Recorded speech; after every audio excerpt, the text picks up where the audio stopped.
Video perempuan berangkat kondangan dijemput KRL, kereta rel listrik. Komuter lain menarik perhatian warganet. Tak sendiri, perempuan tersebut berangkat kondangan bersama sang putra. Saat di stasiun, mereka menyempatkan untuk menemui masinis KRL.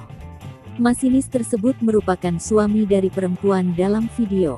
Kisah viral itu dialami oleh Penti Silviani, 27, asal Bogor, Jawa Barat. Saat itu, dirinya ingin pergi ke acara pernikahan sahabat di Tebet, Jakarta Selatan. Penti berangkat bersaya menjelaskan, sebelumnya sudah memberitahu suami soal waktu keberangkatan dan nomor kereta yang akan dinaiki. Ma putranya, dan menaiki KRL yang dikemudikan oleh sang suami.